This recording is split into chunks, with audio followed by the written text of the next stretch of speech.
Podcast time, everybody. On this very special edition of Rambling About Cars, we have special guest Jonathan Benson from Tyre Reviews, who's going to talk with us about tires, why they are simultaneously the most taken for granted and most important part of the car.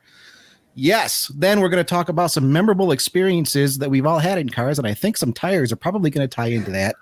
Ladies and gentlemen, friends around the world, torturers of tires, it's time to get this rolling. Episode 7. Bruce, what do you got for us? Well, yeah, we're talking tires today. Jonathan, again, thanks for being with us. We really appreciate you coming on. But yeah, we're going to start with a little thing that we've been doing with all of our new guests, all of our first-time guests at least. A little quiz for you. Sounds terrifying. Just a nice, friendly personality quiz that doesn't reveal anything about your personality. Okay, sounds comforting. First question. What is your favorite car from the 1980s? Oh, 1980s.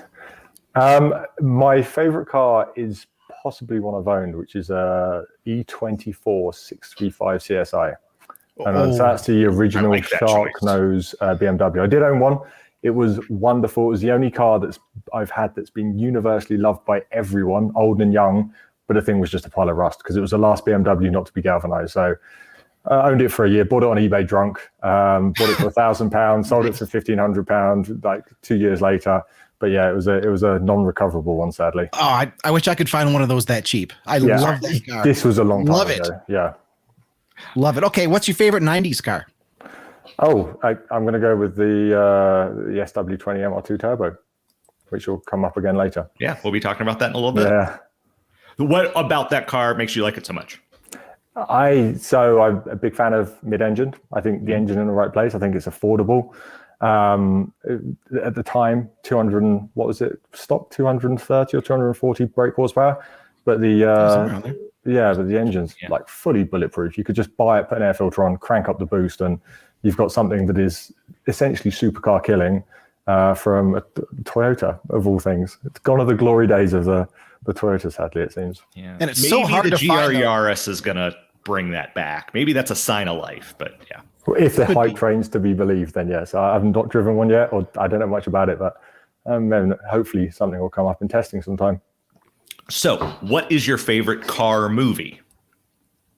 That's a good question. I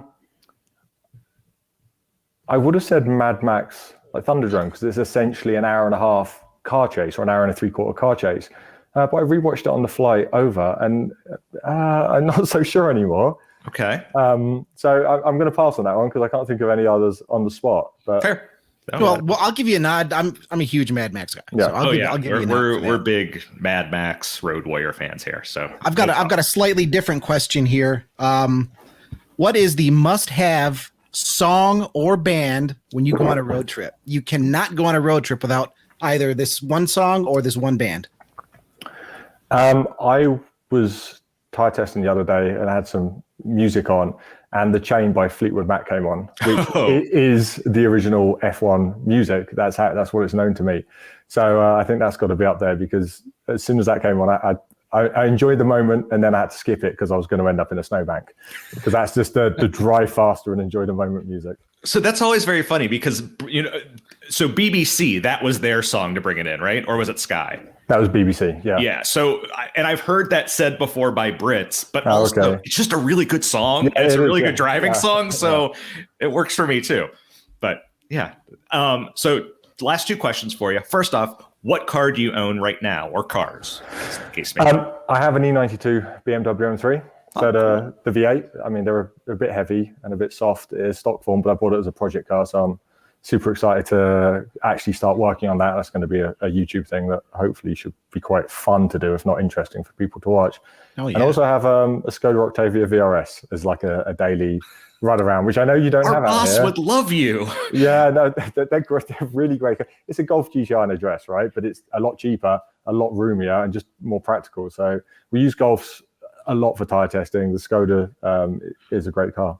Our boss Adrian is the Skoda super fan of the world, and we have a lot of Skoda love at Motor One. Yeah, he would love to hear that answer. No, I'm glad.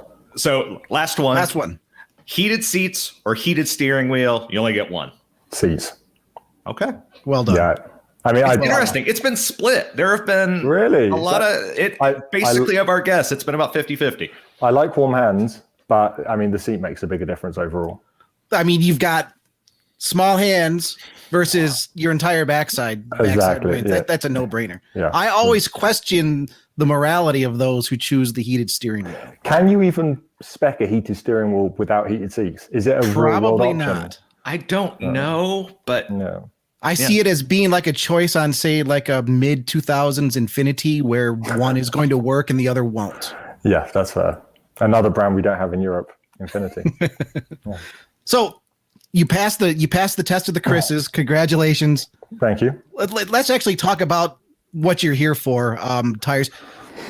We've covered so many of your videos, and frankly, we've done it because they're amazing. The content you put out is just well done. You're doing something that I think a lot of people don't really do or do properly or do in depth. I mean, going at different tires, talking about not just the treads, but the compounds. I consider myself a tire nerd, and just the grade of the compound, it never struck me as being as important as it is. So that's the reason we're doing so much of your stuff. That's the reason we asked you here today. Can you tell our listeners just a little bit how you got into the whole tire world? Yeah, it's a bit of a obtuse story, I guess. Back when I was a kid, I did a little bit of karting, as everyone did. I thought I was okay, but as puberty hit and life happened, I kind of put on a bit too much weight to be competitive. And then I had track cars and did a lot of track days, and like had a real passion for cars. My first car was an MG-ZR, which is not, I don't think it's one you get here. It's a little hatchback. It was built on the Rover 25 platform, and I bought it new, and it came with Michelin Pilot Sport tires, the original Pilot Sports. I'm probably showing my age. That's a long time ago. Being a bit of an idiot, I burnt through the set of front tires in 3,500-4,000 miles, as you do with your first sort of sporty car running around. And I went and took it to the garage and said, just replace like for like. And instead of the Pilot Sport tire, they put on the Pilot Exalto, which is another Michelin tire, but it doesn't exist anymore. I think it got rolled into the Primacy line, but it's their more comfort oriented tire. And I got out of the garage, first corner, I was like, whoa, this is completely different. Both Michelin tires, both around the same price. Like, why has it gone from feeling like this to feeling like this with just a tire change? It blew my mind. So I went on the internet, tried to find some information about the differences between tires, and there just seemed to be a gulf of data. So at that time, I was in e-commerce. I was a web developer. I was running e-commerce businesses as my career, I guess. And I was missing web development. So I was like, there's this gap online for tire education. I want to be that person that educates tires because I want that information. So I built this website, Tyre Reviews, started marketing it.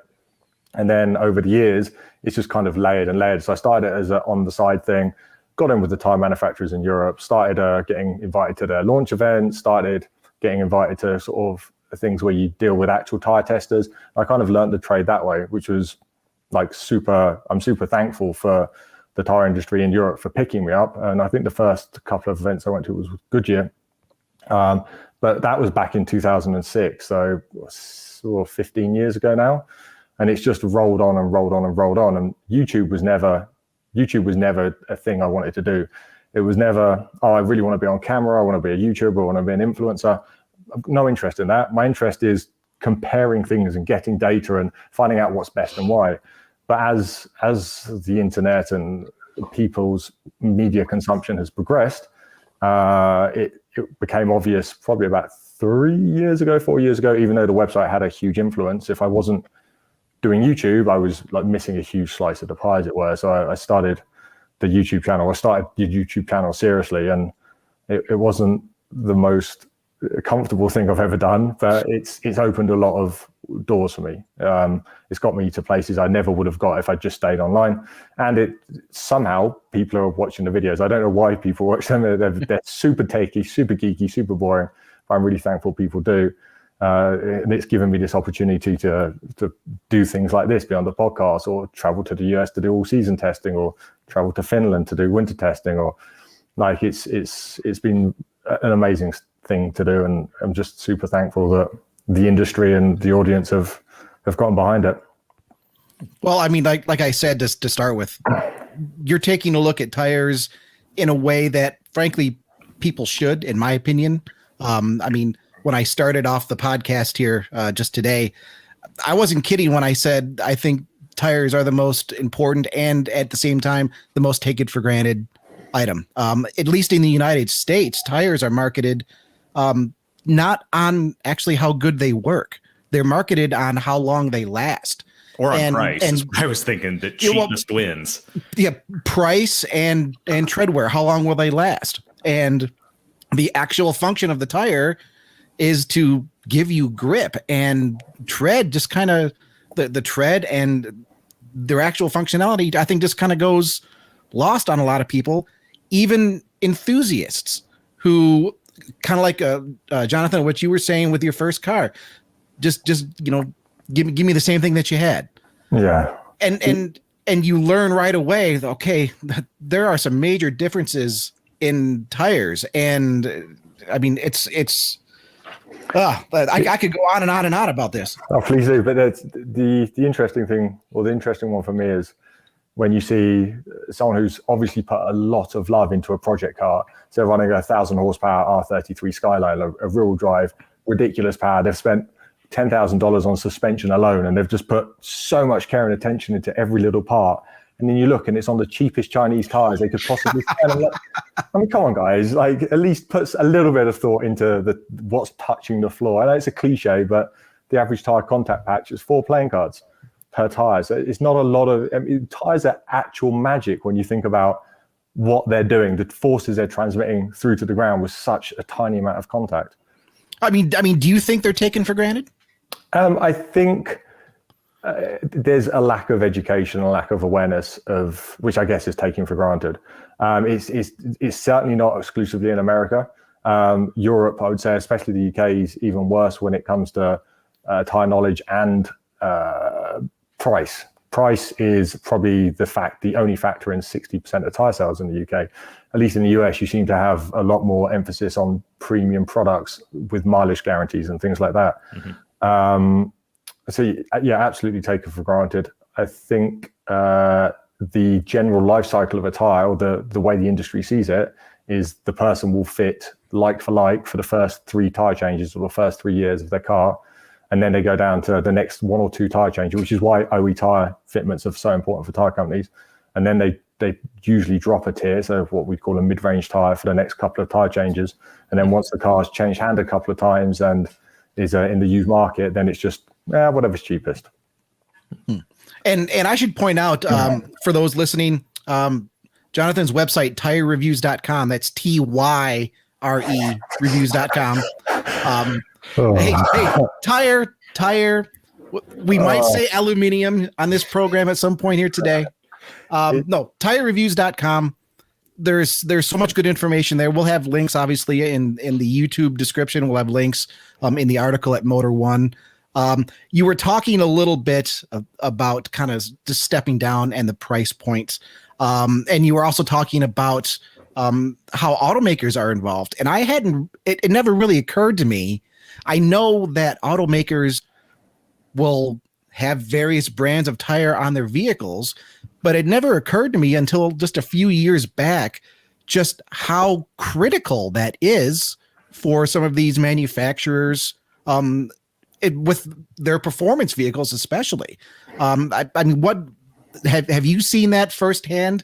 Just how in depth automakers will get with tire companies to develop a tire, like to send a Porsche around the Nürburgring? Porsche is a great example. So let's use Porsche. So for the average automaker, so say a Toyota Camry or something, I'm sure that might be a bad example in here, so I'm not sure what the OE fitment status is like. But in Europe, for like an Audi or a BMW, you've got an OE tire, so a Start Mark tire, a MO Mark tire, and that's been developed in conjunction with the car. And those programs, I mean, they're not insignificant programs. They are the tire companies are submitting tires for submission. The automakers are coming back, so they take submissions from 3 or 4 different brands, because no automaker wants like one manufacturer as the OE tire on their product for production, because as soon as you get a production issue with that brand, then all of a sudden your entire supply chain shuts down. So they will have 3 or 4. In theory, all 3 or 4 brands of tires should be pretty much built to a similar spec. That they're not identical for sure, because different tire companies have different ethoses and different ways of building tires.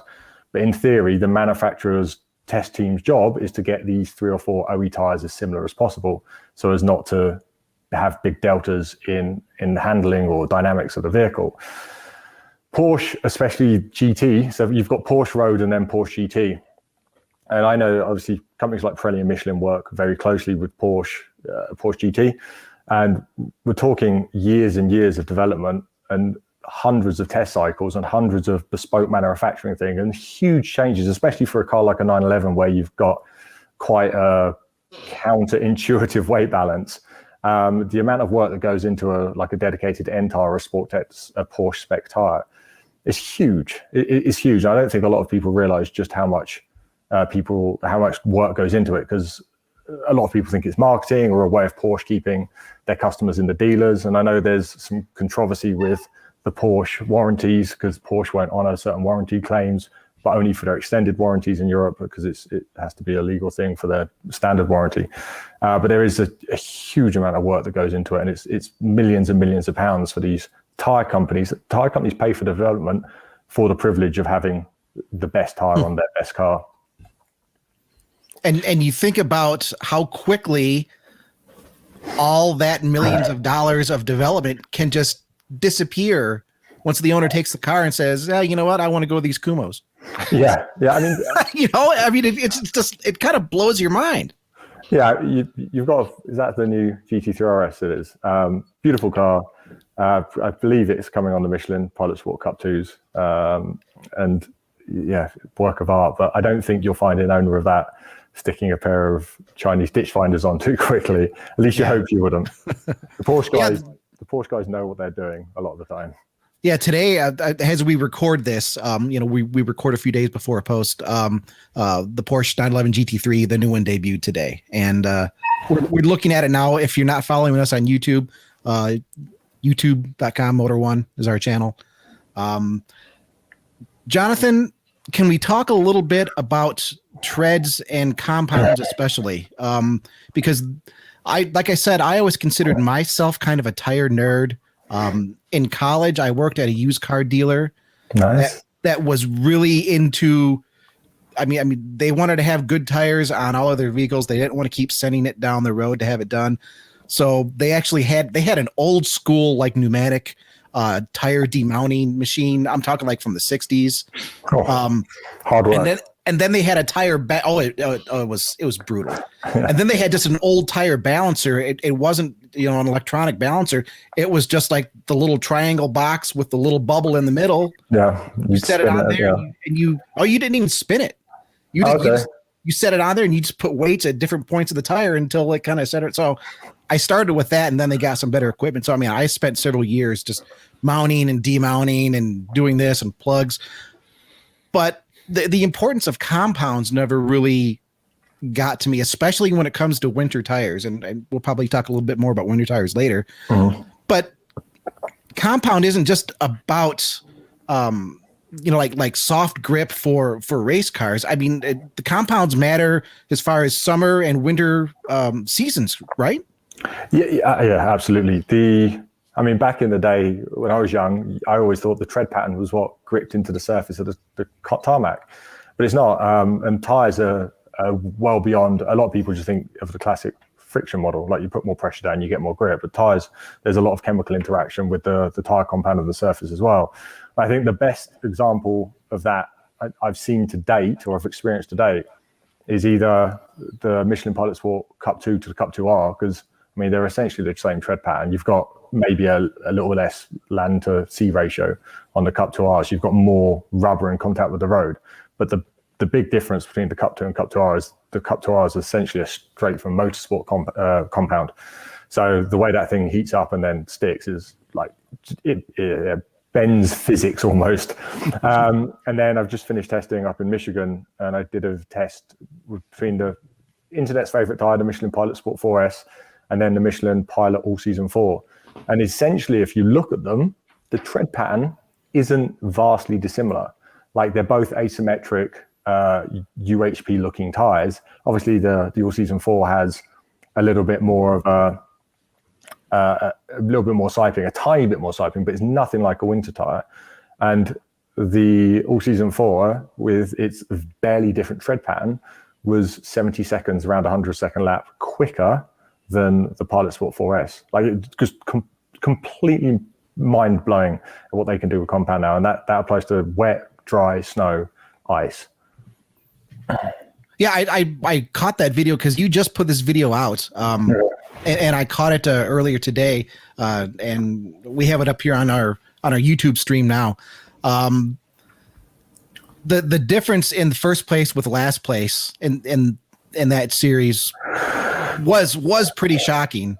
Yes, I mean these are all the all season tires as well. So separate to this video, I shot a secondary video which will be out later this year with the All Season 4, which won this test by an impressive margin.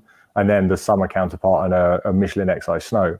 And the delta between I guess this is a spoiler for anyone who might watch the video in the future, but the delta between the three sets of tires was, I think it was from the XI Snow, which is an incredible extreme winter tire, onto the All Season 4 was 20 seconds. And then from the All Season 4 to the PS4 was another 70 seconds.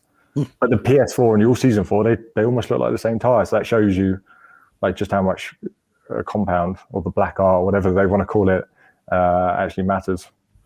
And I mean it still blows my mind the difference you can have with tires. And I've talked to so many people, especially when they're living in winter climates, about okay, if you're running in snow, you really need a second set of snow tires dedicated for the car. And I've had a lot of people just kind of say, well, I've got all-wheel drive. Well, okay, all-wheel drive can get you going, but that's 33%. Yeah. What about the other 66%? I joke with people. Okay, go ahead, Bruce. I've been talking a lot here. That enters into my first question. Is obviously a dedicated winter tire is going to be better than an all-season tire. There's no doubt about that. But is there a point do you feel as though that there's a point where the compromise is worth it? That someone who say gets, a smattering of snow every year, that they could get away with just having an all season versus having two sets of tires? Because I'm just looking at it as the normal person out there, not necessarily a performance driver, someone, that's driving your Camry or Accord or something like that doesn't, see the need to have two sets of tires and to carry or to store them for part of the year. Where do you see the point at which snow tires become necessary versus it's okay to have all seasons? So you don't need to be a performance driver to lean on ABS in your car, and you don't need to be a performance driver to have like a child step out of you at 40 miles an hour and you're having to emergency swerve around them. So although, yes, we test the tires at extreme limits, these are limits that do get used by everyday drivers on the road, just in rare occasions. But it's those rare occasions where you really want the grip of the tire.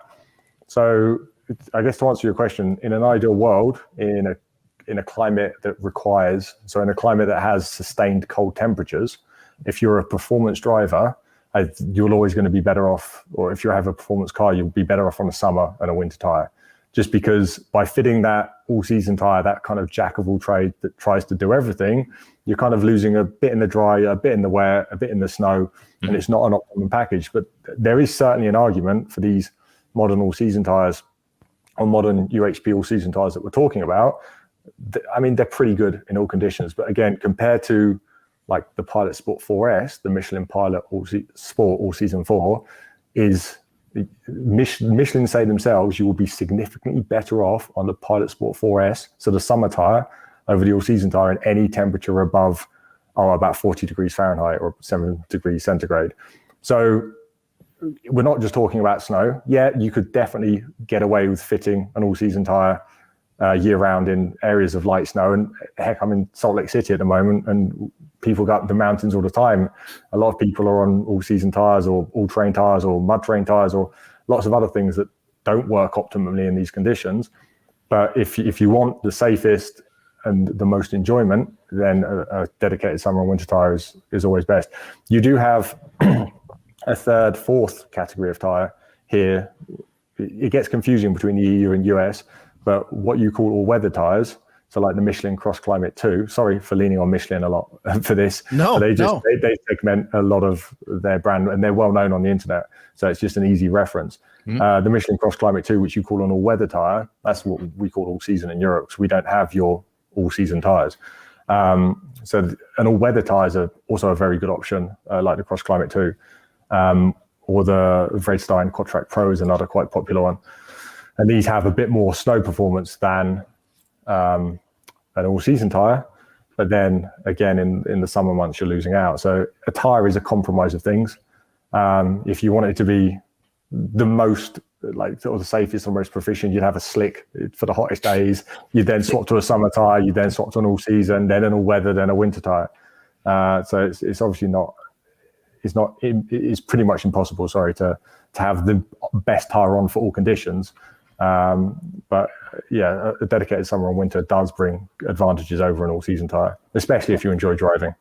Well, I think there are quite a few people in the United States, at least, that seem to go with slicks, whether they want to or not. Yeah, that's another topic for sure. That's definitely another topic. You said something that I want to jump back to earlier about a child stepping out in front of you, a vehicle spinning out where you need to make that emergency decision.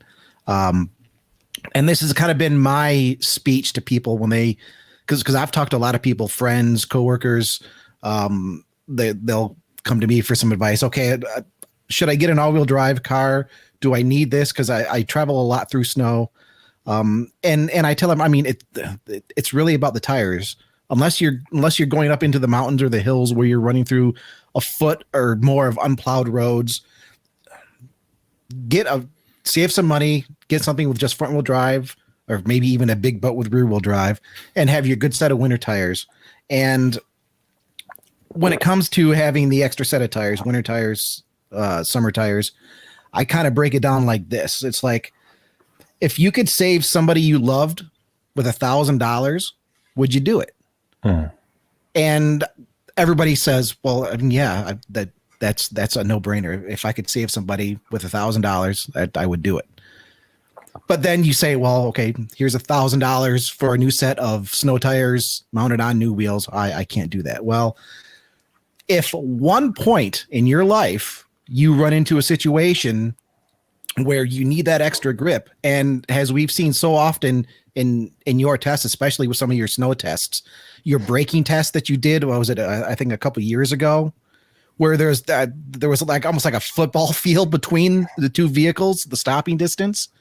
Right there's your $1,000 saving somebody's life. And I mean, I get kind of preachy on that, but my first experience with snow tires opened my eyes in such a startling way. And it stuck with me to the point where I've got my Mustang sitting in the garage with snow tires, and I enjoy going out. I've needed it the last few days because my Mazda's had some mechanical problems. We were talking a little bit before we started the podcast about the guys with their big pickup trucks thinking I can go through the snow. Well, maybe if you engage four-wheel drive, you can, if you have four-wheel drive. But without it, I'm actually pulling away from them in my Mustang. So I won't preach too much more.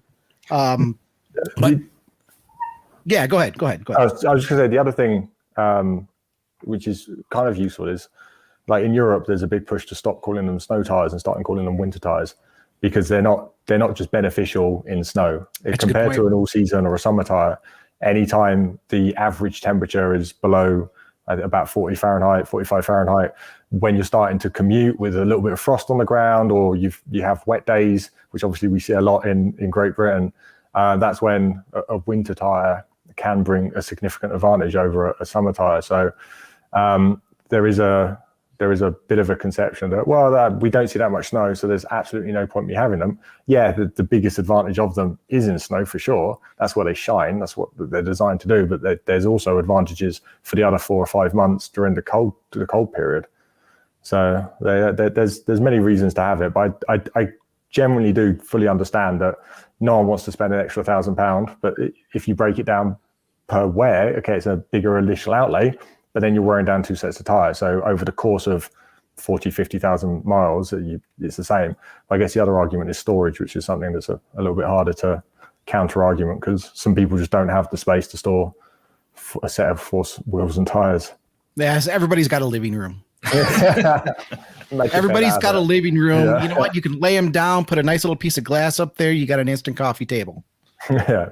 And then in the wintertime, you can save somebody's life, possibly your own. Bruce, I've been talking a lot. What kind of questions do you have here? So I've got, speaking of winter tires, snow tires, I guess kind of sort of a tire history question. I don't know how to put this. Let me just ask you. So back in the day, I know Bridgestone Blizzaks were considered the gold standard of winter snow tire. That the story I always heard is that basically Japan banned studded snow tires, and it forced Bridgestone to come up with something that was different. And they came up with the Blizzak. And at least when it came out, that was the best that you could do without studs. Is that still true today? Like, where would you rate Blizzaks today versus the Michelins you were talking about, or, you know, some of the Finnish brands or stuff like that? Firstly, I haven't heard that story about Bridgestone and the studs. It's an interesting one. I'll go and research that. It sounds like it could be a thing. So they do have a lot of snow in Japan, that's for sure. The Blizzak, I think the Blizzak's a difficult one because we have different tire lines of Blizzaks in Europe. We've got the LM001, LM005, and LM005 Evo, whereas you've got the WS80, and then it's just been replaced by the WS90. And I know that's a very revered winter tire. And from what I've seen, I've not done an American market winter test yet, so I'm using secondhand information, but I've done my best researching it. And the WS80 and the replacement WS90 seem to be very, very good winter tires. So yeah, I think they're still right up at the sharp end of this market. The Michelin X-Size Snow and X-Size North 4, they're both studless winter tires. They're both latest gen up there. You can't argue with Continental when it comes to winter tires. And then you noted a Finnish brand, Nokian. Yeah. So you've got the Nokian Hakkapeliitta range, which again is that they're all excellent winter tires. So you've probably got those top 4, and then Goodyear in Europe. I'm not so sure about Goodyear in this part of the world, but Goodyear in Europe also making some fantastic products at the moment. So they're the sort of what I'd say the big 5 in winter at the moment. As someone who grew up outside of Akron, Ohio, it's good to hear that Goodyear still makes a good tire, I guess. Yeah, they're Goodyear. Yeah, they're making some really interesting products, both in North America and Europe at the moment. So you've got the big 5 or 6 premium manufacturers that they're all trading blows year on year, depending on who's got the latest technology. Gotcha. And then you've got some of the lesser known brands like Hankook, which is very quickly becoming. I mean, I regard Hankook as a premium brand now. They have OE on Audi RS products. They have Porsche fitments. They're larger than Pirelli in terms of global tire turnover, which is bonkers. So there's a few brands definitely. They're all pushing each other on. For sure. So it's not just Bridgestone in the segment, but it's Bridgestone are definitely a good product. Okay. I can personally attest to the Nokians, to the Hakkapeliittas. I had a set of those on a 1992 Ford Mustang. I've had a few Mustangs.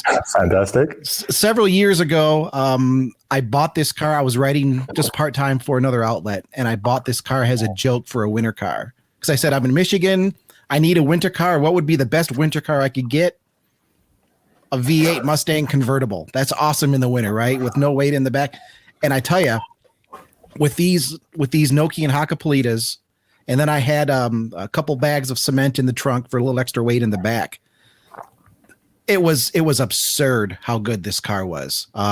Jonathan, one of your early videos on your channel has a race between a BMW and I forget, it was an SUV, I think.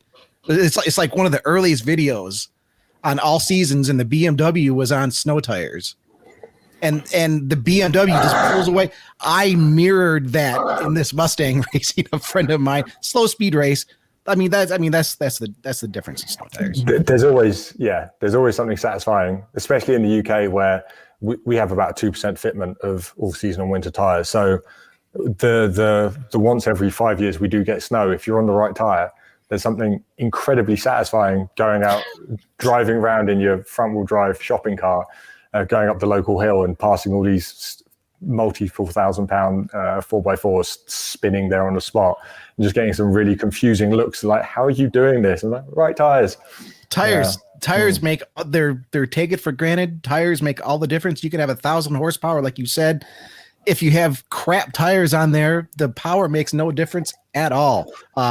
Jonathan, we're getting kind of low on time here. Sorry. Is there? No. I'm the one to apologize. I talk a lot, Well, and I'm sure all the listeners out there are like, Smith, you need to shut up. Jonathan, let me give you an open mic here. I mean, if you could tell one thing to everybody about tires, what would it be? Do your research. We're not like when I started my car journey and there wasn't information sources online. There is now multiple points in the US. Consumer Reports put out big tests every year. Tyre Rack are an excellent company, not only for buying tires, but the tests they do are incredible. Then you've got people like me who do some really in-depth, thorough testing. Like there's information out there to help you decide what is the best tire, but what is the best tire for your driving style. So like you say, you have a lot of people with trucks that just throw on AT tires. If they're never seeing off-road use, then you're losing maybe 20% performance in the wet and dry. And if that's 95% of your use, that's safety critical. So really have a think about not only what tire you put on, but what type of tire best suits your needs. Because I know in the US especially, there's lots of variation between climates and the road surfaces and everything like that. So just spend some time online. I think that be your own hero, I guess. Do your own research. And go to tyrereviews.com, TYREVIEWS.com. Jonathan, we've got our second segment here. We're hoping that you'll stick around here with us for the second segment. I'd love to. I'll try to speak less. We're going to talk about some cool stuff. Bruce, we've got a little bit of an intermission here, and we were talking about doing something new with listeners. Can you fill us in? So we want to see your cool cars. You know, we talk to guests, we talk a lot about ourselves for whatever it is, but we want to see your stuff. So if you have a project car that you want to share with us, let us know. If you just have a daily driver that you're super proud of, that you know, tell us about it. Tell us your story. Tell us your car's story. And, you know, if it's interesting, that's really good, we'll probably share it on here, and maybe even possibly you'll be a guest on the show. But, you know, we want to have more quote unquote, just kind of car people on the show. We want to talk to you. And so if you have something cool, that's kind of the easiest entry point into kind of getting our attention. So yeah, if you have project car, like I said, cool daily driver, an interesting car story, let us know. You know, maybe it'll just be you sending us a picture and we'll showcase your car on the show. Or maybe, like I said, it'll be an interview. We'll just have to wait and see. But yeah, or we could possibly want to see it. We could possibly roast it. If you're into the whole roast my ride thing, we'll be gentle. But the point is, I mean, if you're proud of your car, I'm not gonna, cut you down for it. Like might not be my thing, and a lot of things aren't. But I'm brutal. I'm short, and I have a Napoleon complex. Okay, well, you can be bad cop, and I'll be good cop. I'll be bad cop. You'll be good cop. But we're rambling about cars, and we're episode 7, and we're like, you know what? We need to ramble with people. So Email us your stories, your pictures, podcast at motor1.com.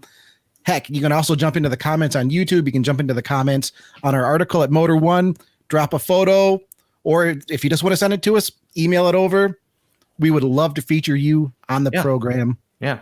And speaking of program and features, we were talking about and cars. We were talking about some of our memorable experiences in cars. It's sort of, at least for me, it's going to tie in a little bit with tires. Jonathan, I think, is going to tie in probably with tires for you a little bit. We all have memorable experiences with cars. That's what makes us car people. That's what makes us excited about cars. We have to keep it PG-13, so we're not going to have any of the prom stories. But Jonathan, you're the guest. Why don't you tell us about one of your more memorable experiences you've had behind the wheel? Okay, sure. If you want to hear from me again, because I realize I've been chatting for the majority of this. I mean, doing what I do, I'm super lucky, especially maybe not testing, because testing generally involves just a car and you're doing repetition things, but tire events and some of the automotive events I've been to. Like I remember going on the launch of the Aston Martin Vantage, the new Mercedes Vantage. And at the end of the day, I was there with actually Car Throttle, and I was there as a driver for the photographer. And we'd spent the day getting some of the shots. We got back to the hotel quite late. There was a few hours till dinner, and the sun was setting in the south of Portugal. And we asked to take a second car, and then we just drove them over to the coast to get a photo of the black and the white cars together. And that was a heck of an experience. But I think probably the most memorable, I'm going to try and condense this, the most memorable thing I've ever done in a car was back in the day of my SW20 MR2 Turbo, and it was stripped out, had a bit more boost, so it was quick, but not brutally quick. And I'd been at Silverstone, the Silverstone National Circuit, on a track day, and this car was tatty. I'd ripped out the interior, things were falling off. I'd bought the tires from eBay because this was before Tyre Reviews, and I remember at lunchtime chatting to some guy who was super proud of his brand new GT3. I think it was a 996 GT3. It might have been an RS, but he was super proud of it. And he was telling me he was one of these people that were very much, he came over to ask about my car and then spent the entire lunch break telling me about his car and his driving experience and how much he races and everything like that. And obviously I was like, I'm super, that's an amazing car. 996 GT3, fantastic. So I said to her, he was like, oh, that looks pretty quick, but nothing like my GT3. I was like, no, fair, but I'd love to follow you out of the pits at lunch, after lunch, and I'll follow you around for a few laps and just see how much quicker you are than me. And he was on the cups, I think, at the time. And we went out after lunch, and we proceeded to follow him around for like 3 or 4 laps, sitting on his bumper, and then overtook him. And after him giving me all the spiel about how an amazing driver he was and how great his car was, I then overtook him, pulled away for a couple of laps, and the session got red flagged. So this was like probably about 2:30, 3 p.m. The day's due to finish at 5. And we all proceed in under red flag conditions. The guy drives straight through his garage and just out of the pits and goes home. And I'm like, have I just made a guy go home with my £1,000 eBay Franken car? So it's always nice when you're in what you feel like an underdog in a car you've spent loads of time and put loads of love in, like modifying, spending a lot of time on suspension and everything like that. It's always nice to feel like you've scalped someone that's a bit full of themselves, I guess. So that's one of my stories. So just for anyone watching on YouTube, we actually have a picture of Jonathan in that car here. It's the black MR2 at the bottom of the screen with a Lotus 7, and I can't tell what the red car is behind it. Another MR2, actually. Oh, it's another MR2. Yeah. So that is the car in question. That is the GT3 beater. Franken car. I missed that car sorely. It was a good way for me to learn driving dynamics very quickly, because by default, an eBay car at that kind of power and price is never going to be good dynamically. But I spent an awful long time dialing in suspension setup and playing with different cambers. Something I really want to do a video on, actually, like really digging into how much improvement like just camber, caster, and toe can make on a track day. You can change the balance of a car. So that car was initially from factory set up for quite a lot of understeer, which a lot of manufacturers, I say quite a lot of understeer for that kind of breed of car, because it was a Rev 3, but you can quite easily dial some oversteer back in with camber and toe. So it's super fun. I missed that car. I drove it into a ditch at high speed, sadly. So looking at that was the hard top, not the T top. That was, yeah. It was the hard top for weight and strength. So yeah, it was a Rev 3. So yeah, what a car. I had a charge cooler on. I don't know if you can see, but I took the charge cooler off Celica GT4 and then piped water to the front of the car. So that radiator on the front is actually a charge cooler. So there's no rear mount intercooler, because they weren't the best positioned or the best for high flow and cooling. So I mounted a top mounted charge cooler and stuck a radiator at the front to pipe the water around. That's cool. And that wing, correct? That they didn't come with that. That was an eBay special, and it did make a difference. The trick with wings, which a lot of people miss, is if it sat low, obviously not a spoiler, but a wing. But if it's sat low and it's not in the flow of air, you're not going to get much. You're not going to get much from it, which is why that new 3RS has this swan deck wing sat high up, whereas that thing was at roof line. So it did make a difference before and after. That's going to be that needs to be another test as well. How much difference can you make to a silly eBay car on track with a big wing? So I look forward to that video. I want to see that video. I want to see it. I've got the M3, so I just need to buy the M3. Hopefully, we'll get. It's an E92 M3 I've bought for this build series, and hopefully I'll find a big silly wing for it that's not too expensive on eBay that I can bolt on and see how much more quickly it goes. That's awesome. Can I go second, Bruce? Because of course. I have an experience that's actually very similar to yours, Jonathan. The very first time I ever went on a racetrack, it was just an open track session. It was at Gingerman Raceway in South Haven, Michigan, which I know some of the Southeast Michigan car magazines would do a lot of testing over there. It's about what is it? It's about, I think, about 5 or 10 miles in from Lake Michigan. It's literally a track in a field. I mean, you're driving through just open country. You come over a hill and holy crap, there's a 1.8 mile. I think it's 2.1 or 2.2 miles. Now they extended it, but this great little track in the middle of nowhere. The corners were all safe. There weren't walls up there. The only wall was along the main straight. So it was a very safe track to really push your car on. And I went over there. I had an 1989 Ford Taurus SHO. The first year for the SHOs, I went on to have a dozen of these. Jonathan, I don't know if you're familiar with them. They were the Ford Taurus. Obviously, was a very popular American car at that time. The show had the Yamaha V6, 220 horsepower. Fun fact, everybody, in 1989, the Ford Taurus show was right there with the BMW 750 as the fastest sedan in the world. Wow. They both did north of 140. So, of course, it was front wheel drive. And I didn't buy it new. This was like, what, when was this? Had to have been 2000, 2001, somewhere around there. Still in college, just kind of getting my feet beneath me. I'd never driven on a track before. When you go to a track for the first time, I don't care how hardcore of a street racer you think you are. It's nothing. It is nothing compared to when you go to a track where you can really push yourself to the limit, especially in a comfortable place like Gingerman where there's no walls to hit. The open track, it was a lightly attended day.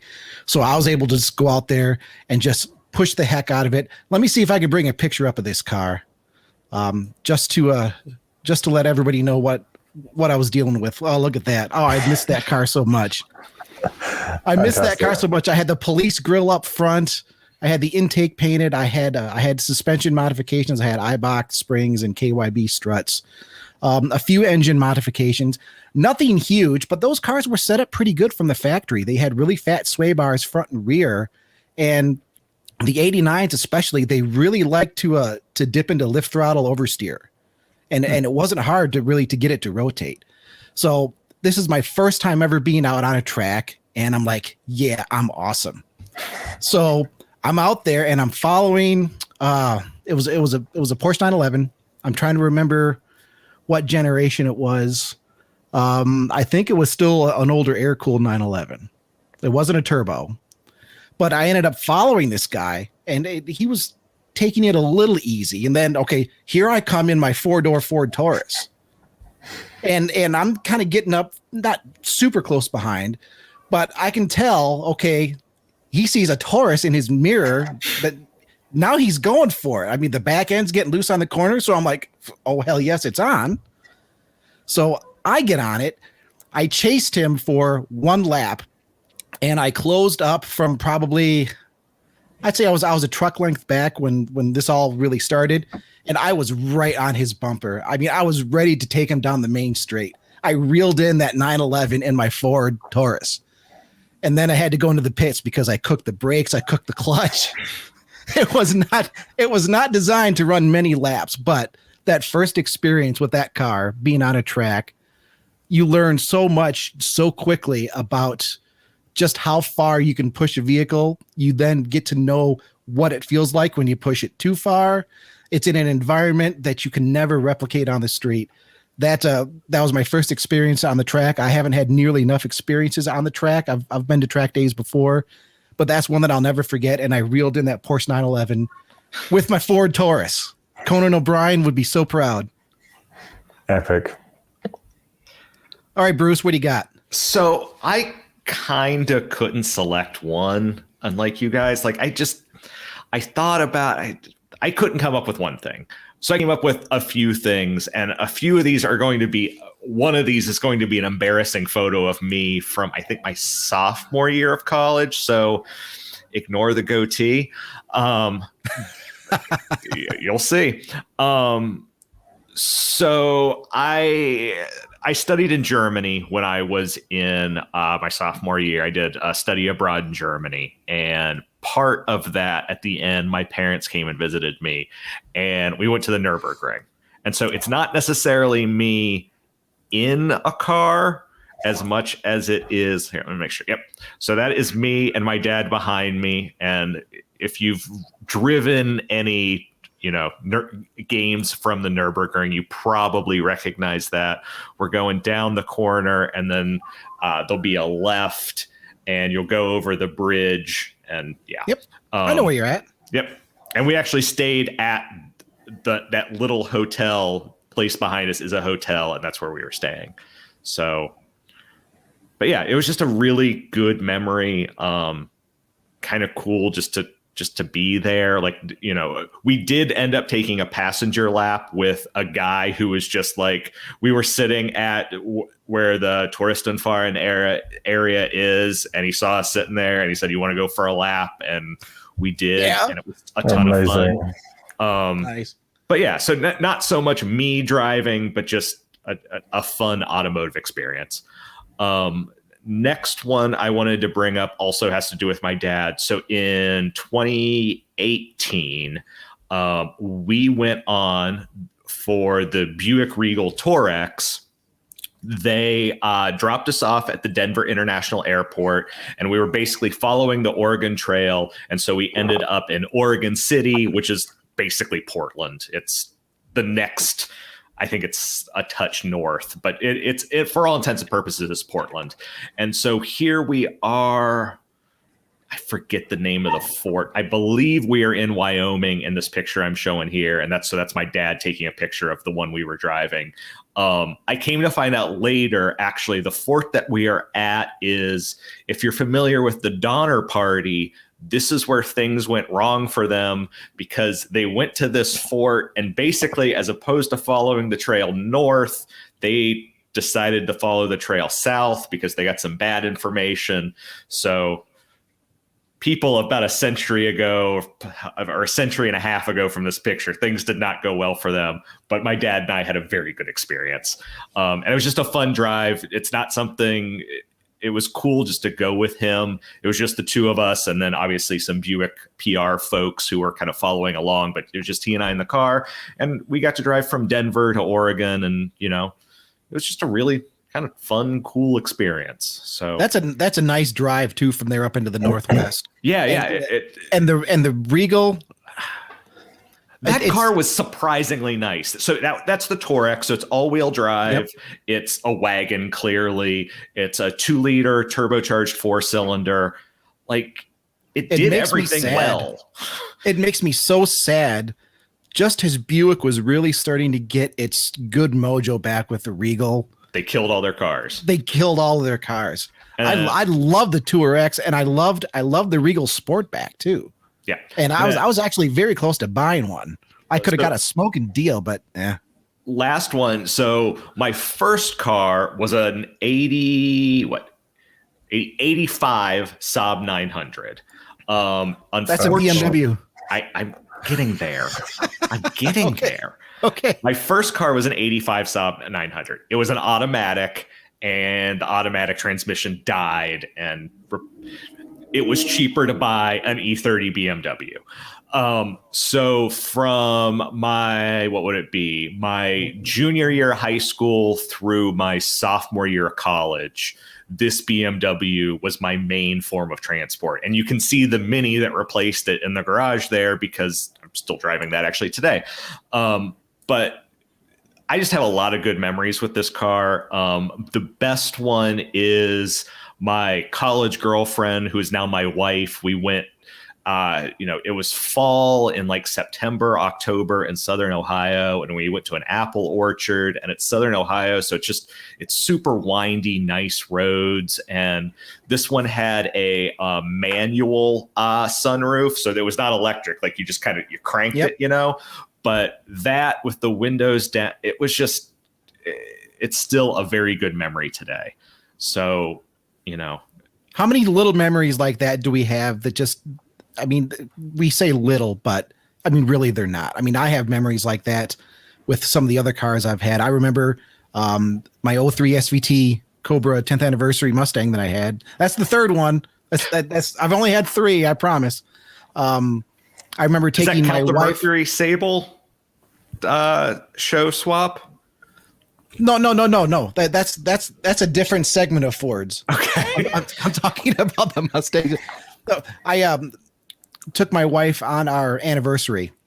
If you're familiar with Holland, Michigan, they do a tulip festival, and it's just a beautiful place to go. It was just a beautiful day. We had the Cobra with the roof down, and I took a couple pictures. One of the pictures, they had these huge tulip fields. There was one field where all the tulips were red, except one right in the middle that had bloomed yellow. Apparently, it was a different kind. I'm not a flower guy. I don't know what that means, but it was this one yellow flower just in this field of red, and that with just the roof down with the Mustang. So many neat memories like that. Jonathan, do you got anything else for experiences? You've done so much with tire testing. I know you put that Genesis into a snowbank in your new video. So in my defense, the conditions were quite bad. But anytime you're spending a significant amount of time on snow at and past the limit, you do kind of find yourself overstepping it. And in dry and wet testing, if you're at the right location, it's a half spin, you end up half off the track, you just drive back on. Obviously with snow, because the tracks are snow lined, you end up in a snowbank. So I had a couple of silly spins, I had a couple of not so silly spins, but it's just part and parcel of testing. But I guess the experiences, as part of that test, one of the standout moments was when I'm not complaining about my job, but testing for me is quite stressful because I'm so obsessed with getting accurate data. I'm not enjoying the driving experience. I'm not enjoying sliding the car around. I'm not enjoying the time. All I'm focusing on is doing my job, and that's getting the most precise data we can and pushing each tire exactly the same and hitting exactly the same braking points where possible. So often it's just a big stressful experience. And especially in this test, it was a 4-day test plan, which should have been plenty of time. First 2 days were complete whiteouts. I put a picture up on Instagram. I think you just can't see anything. You couldn't see the end of the bonnet, let alone the track markers. So it was tricky. So at the end of the 4 days, I went out I was like, I just want to get some point of view driving for the video. So I put a GoPro in my mouth and did a couple of laps. And then I was like, I'm going to go back in and that's me done. I don't want to push my luck. And I was like, you know what? I synced up my phone, put on one of my favorite playlists, put a nice relaxing song on, and just did a couple more laps. And it was in a Hyundai Genesis G70, nice balanced car. Anything's fun on snow if it's rear-wheel drive. But just that kind of like, okay, I've done my job, I've got what I needed, and now I can really enjoy the moment. And we were talking about driving songs earlier, if you sync up the right song with the moment, it's always an incredible experience. It just merges together. I'll share one more really quick since we're what I got one other picture, just because it's just a picture I like of me driving. It's not a particularly memorable drive. But so Motor One, probably 3-4 years ago, had a jet or a Golf Sportback. And our dog was fairly young at that point, and my wife took this picture. So it's me driving and then the dog, and you can see that the sunroof is open and he's just like grooving that. Just grooving. Yeah. It almost looks like he's driving. Well, you can see my hands. Those are paws. Looks like it's on the steering wheel. You could Photoshop that really easy. So there. Okay, go ahead and do yours.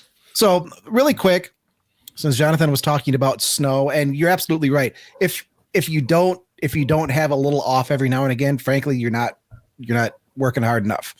I didn't have an off on this particular day. But I did have a few offs in this particular car.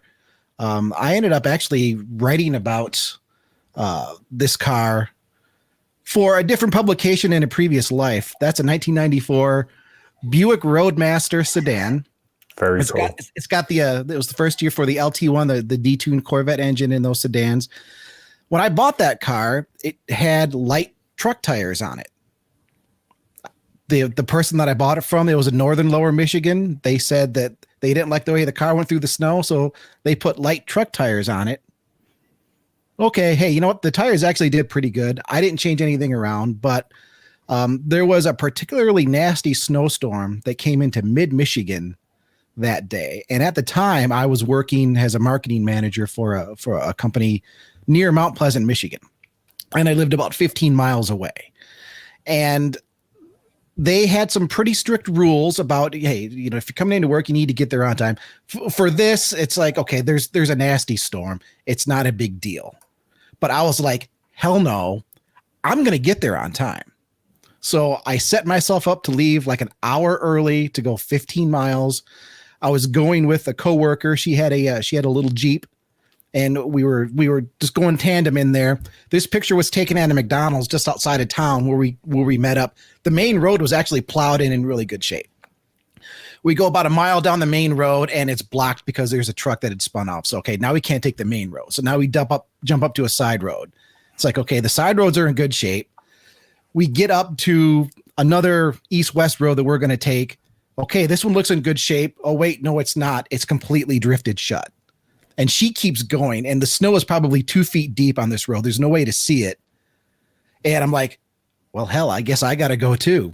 So I'm following her for a little ways, and then I realize, okay, that's just not going to happen. I managed to find a driveway where the wind had blown the driveway kind of clear. It was like a little island in this massive snow. I get onto the driveway.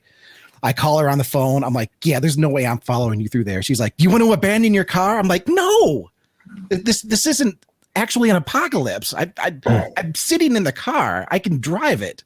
She's like, well, okay, well, I'll see you there. I'm going to keep going this way. Well, okay. So I make my way back out. I get back out to the main road a few miles down to where this wreck was. Main road's clear. Cool. I got this. I get down to the final road I need to take. And it's about a 2.5 mile drive from the main road down to the company I work for. This is like in complete rural mid-Michigan. It's a paved road, but it's not traveled very heavily. It had not been plowed. There were spots on that road where there's probably 2.5 feet of snow drifted over it, with spots where the wind had blown the road mostly clear. There were 2 hills, a sweeping left-hander, a sweeping right-hander, and then a small hill to get me to where I worked. And I'm sitting in a parking lot. There was a little bar right there at the corner. And I'm sitting there. And it's one of those moments where it's like, do I try this or not?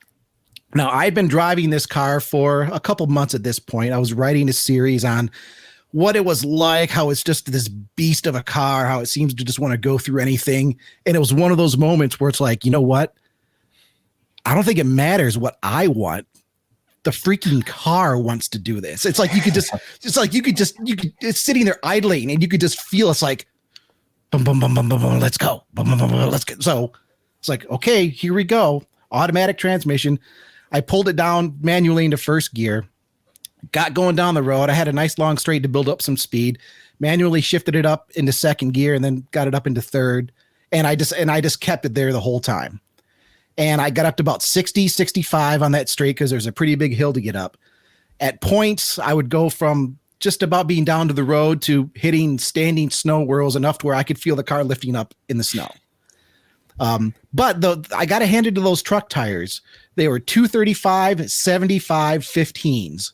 So it's a fairly narrow tire. That's what saved me. It was a fairly narrow tire. So I wasn't doing a lot of floating. And I was able to just kind of use the front wheels as almost like rudders when it got deep. I mean, it sounds ridiculously scary. But at the time, I was like, okay, we're going to do this. I got up the first hill. Cool. I go down the second hill. I'm hitting some dry spots. I'm able to get my speed back up. I think I crested that first hill. I was down to like 30.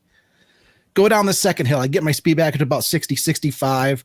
The car, once again, it kind of goes between, okay, I'm on the ground. Okay, now I'm kind of floating a little bit. Constant minor corrections on the wheel. Nothing major, but just, I mean, you had to keep your wits about you. Constant minor corrections. I clear the second hill. Okay, that's the last of the big hills. There's just the small hill, and then there's these sweeping corners up here. As long as there's no oncoming traffic, these corners should be fine. And about the time as I thought that, here comes a pickup truck coming the other way. Just as I'm coming into this corner, and I have to keep my speed up, right? Because I'm still going through parts of snow that might be 2 feet deep. So I get into the corner, and the back end starts to drift just a little bit, and I'm holding it just right. I keep my speed up through the corner. I'm sort of looking at the truck sideways as we pass. I got through that last corner, crested the last hill, pulled into the parking lot.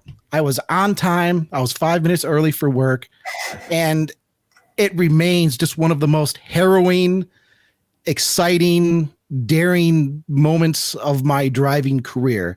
It's like everything that I'd done up to that point, all the messing around in parking lots, spitting donuts, just goofing around on the street, doing the stuff that I was doing at the track. It was like it all came in for that one moment, and it was glorious. And I pull it into the parking lot. I'm like, yes, I am awesome.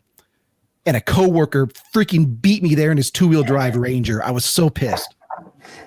I don't know. To this day, I don't know how he got there. That was like just a little 4-cylinder Ranger with crappy tires, no weight in the back. I think he slept there the night before. But that's still one of my most just harrowing, awesome adventures. And it came in a 1994 Buick Roadmaster. So when it comes to cars and passion and enjoying driving, enjoying the ride, it doesn't take a supercar. It just takes the right moment at the right time. Yeah. Supercars are too stressful a lot of the time. They're wide, they're noisy, they draw attention, they're bumpy. Yeah, getting something cheap and fun and unique and just enjoy the experience. No, you're right. I worked at a BMW dealership for a little bit during college. There were a lot of people that were afraid to drive like the 740s and the 750s because they were so expensive.